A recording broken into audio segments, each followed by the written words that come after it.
warahmatullahi wabarakatuh. Salam sejahtera bagi kita semua. Salam, Om Swastiastu, Namo Buddhaya.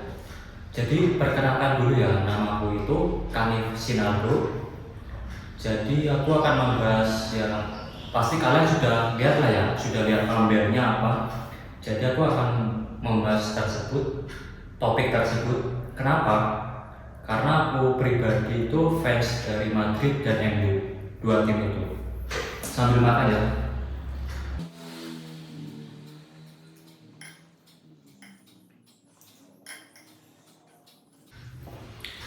Oke. Kita lanjut. Kita bahas dari Madrid dulu. Jadi Madrid itu kan main malam Sabtu ya. Malam Sabtu jam 2:30. Aku alarm jam 2 dan bangun pada jam 2. Tapi karena masih ngantuk, jadi aku lanjut tidur lagi dan jam setengah 4 aku bangun, lihat babak kedua. Jadi aku lihat Madrid itu cuma babak kedua ya, cuma setengah babak loh.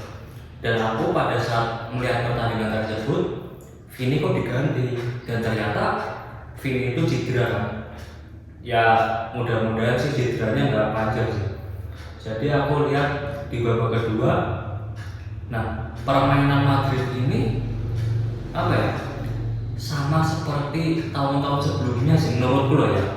Menurutku karena pelatihnya Ancelotti, jadi dari segi permainan itu nggak beda jauh dari musim lalu, 2 musim yang lalu. Kalau menurutku pribadi, jadi dari segi permainan nggak jauh, cuma kalau menurutku pribadi ya, opiniku pribadi itu sepertinya kurang striker murni. Nah sekarang kan Vini lagi cedera, mau nggak mau kan mungkin Joselu atau Brahim Diaz yang dimainkan.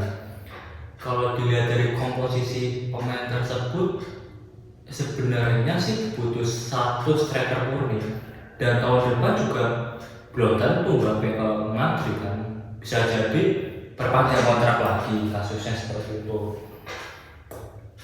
Jadi menurutku dari segi permainan juga masih sama seperti musim lalu, cuma dari segi formasi emang 4-4-2 diamond kan, mungkin hampir sama seperti tahun 2017, tahun 2018 pada saat masih ada Isco, 4-4-2, dan peran Isco digantikan oleh Bellingham. Cuma Vini ini apa ya, kalau menurutku 4-4-2 diamond itu Vini kan agak masuk ke tengah. Kalau menurutku agak kurang sih, kayaknya Vini itu emang basicnya benar-benar di sayap. Nah kalau Rodrigo kan bisa ke tengah, bisa di tengah, bisa di sayap kanan. Itu sih kurangnya. Dari segi permainan sama seperti musim lalu, cuma menurutku masih butuh striker murni. Itu aja sih. Kita makan dulu.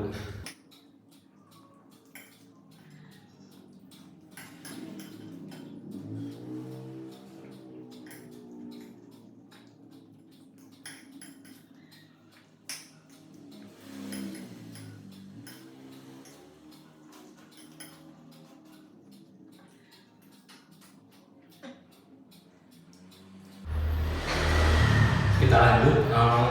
Nah di babak kedua itu kan Madrid sempat mendapatkan penalti,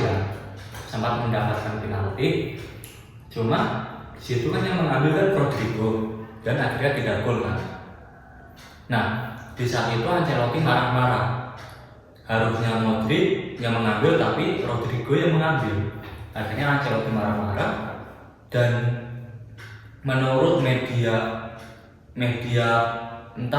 luar, bahwa kenapa Rodrigo yang mengambil, kan harusnya Ancelotti menyuruh Modric buat menendang, tapi menurut media tersebut Rodrigo itu disuruh nendang oleh Modric. Jadi si Luka Modric ini menyuruh Rodrigo untuk menendang penalti tersebut. Jadi kalau menurut media tersebut bukan Rodrigo yang mau mengambil, tapi disuruh Luka Modric. Jadi ya namanya penalti ya 50-50. Jadi ya namanya penalti gol ya udah, kan itu 50-50 peluangnya gitu. Nah itu dari pendapatku pribadi ya, terserah pendapat kalian. Opiniku pribadi tentang Madrid, pertandingan Madrid versus Celta Vigo kemarin itu menurut penilaianku. Nah kita lanjut ke MU.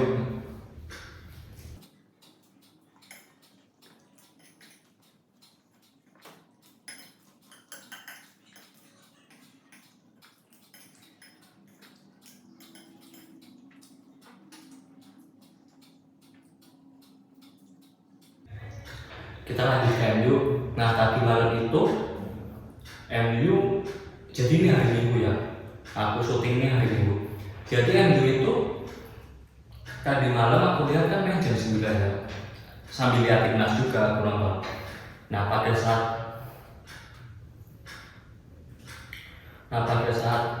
apa pada saat melihat MU itu tadi malam itu aku gak melihat dari awal ya. Jadi di menit 6 aku baru lihat lah, di menit 6 atau 8. Di menit tersebut aku lihat, loh kok ini udah kebobolan 2 gol.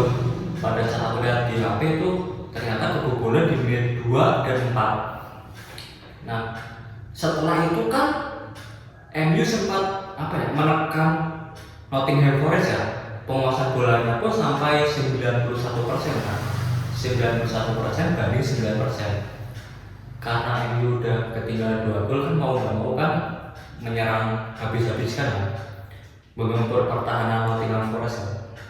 Nah di situ aku melihat ya kayak emang mau nggak mau ya harus bermain seperti itu. Dan akhirnya kan Eriksen berhasil mencetak gol kan 1-2. Jadi setengah main babak pertama 1-2 MU menguasai karena kan ketinggalan kan. Terus di babak kedua MU masih gencar menyerang, menggempur pertahanan dari Nottingham Forest. Cuma jadi pada saat gol kedua itu, proses gol kedua itu emang bagus sih, dari Bruno ke Rashford, terus Rashford ke Bruno, lalu Bruno asis ke Casemiro. Itu proses gol yang sangat bagus kan, dua-dua ngasih kontak. Nah karena MU melawan Nottingham Forest yang notabene adalah Nottingham Forest itu kan tim papan bawah ya, jadi kan mau nggak mau kan MU harus menang. Karena pertandingan kedua kan kalah kan, pertandingan ketiga ini melawan Nottingham Forest di kandang sendiri, mau nggak mau ya harus menang. Jadi hasil imbang pun itu seperti hasil kekalahan bagi MU. Jadi menyerang terus, akhirnya pemain Nottingham Forest kena kartu merah. Nah di sini punya keunggulan pemain, jumlah unggul pemain 11 melawan 10 pemain, dan akhirnya Rashford masuk ke dalam, menusuk, dilanggar dan penalti. Dan alhamdulillahnya ya si Bruno Fernandes bisa memanfaatkan peluang tersebut, penalti tersebut, dan akhirnya gol kedua. Nah, yang aku tidak sukanya ke MU itu adalah ketika mereka unggul, ya, ketika MU sudah unggul, mereka itu nggak menambah gol, padahal kan jumlah pemain beda kan, MU 11, Nottingham Forest itu 10. Jumlah pemain unggul, ya kan, skor unggul 3-2. Cuma selisih 1 ya. Kenapa nggak menyelesaikan laga lebih awal gitu loh? Misal memasukkan gol lagi jadi 4-2, jadi 5-2, kan lebih tenang kan? Fans MU jadi lebih tenang. Kenapa nggak memasukkan gol lagi gitu loh? Malah kebiasaan MU itu kalau sedang unggul, padahal cuma unggul selisih 1 gol, mereka malah mengundurkan serangan, mengundurkan intensitas serangan, dan akhirnya dimanfaatkan oleh Nottingham Forest. Meskipun Nottingham Forest itu bermain dengan 10 orang, tapi MU menurunkan intensitas serangan, ya Nottingham Forest ya berusaha memaksimalkan peluang tersebut.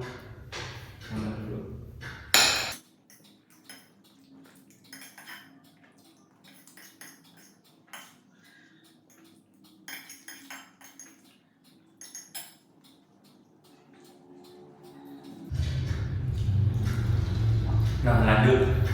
Tadi MU kan, MU kesarannya. Ya itu nggak sukanya aku ke MU ya itu. Padahal mereka itu apa ya, kalau dilihat dari segi permainannya kayaknya untuk juara ya itu masih berat sih, selama Man City masih dilatih oleh Pep Guardiola, guanya pelatih ya, kemungkinan yang juara itu di antara City atau Arsenal mungkin ya. Tapi kalau ada perubahan dari MU ya mungkin nanti ya bisa juga, karena masih awal liga kan, kita nggak bisa melihat lah. Mungkin nanti di part musim kedua kalau permainannya MU sudah membaik bisa juga peluang juara terbuka. Cuma kalau dilihat dari pertandingan 1-2 itu kurang meyakinkan untuk juara. Kalau pertandingan ketiga ya itu lagi karena ketinggalan 2 gol cepat, nggak mau kan MU harus menyerang. Coba kalau MU nggak kebobolan 2 gol, kalau MU nggak kebobolan 2 gol cepat, mungkin permainan MU ya biasa-biasa saja. Nyatanya di saat unggul 3-2, unggul jumlah pemain, permainan mereka biasa-biasa aja, malah menurunkan intensitas serangan. Nah itu kalau seperti itu sih nggak bisa juara Liga Inggris. Harus memaksimalkan peluang, memaksimalkan keadaan loh. Nottingham Forest kan 10 pemain, kenapa nggak menyelesaikan laga lebih awal itu yang aku nggak suka dari MU. Di saat lagi unggul mereka malah menurunkan intensitas serangan.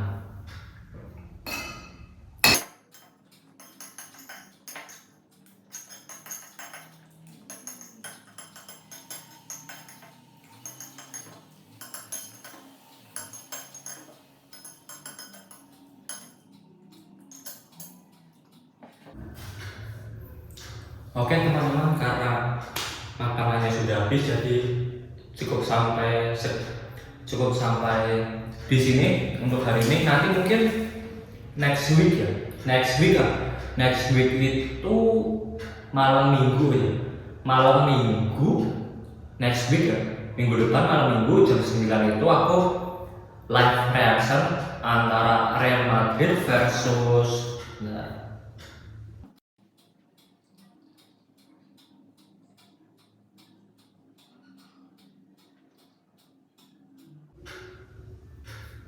next week Real Madrid versus Getafe malam minggu live reaction, dan malam Senin atau minggu malamnya itu Arsenal versus MU live reaction jam 10:30. Oke, cukup sampai di sini. See you next week.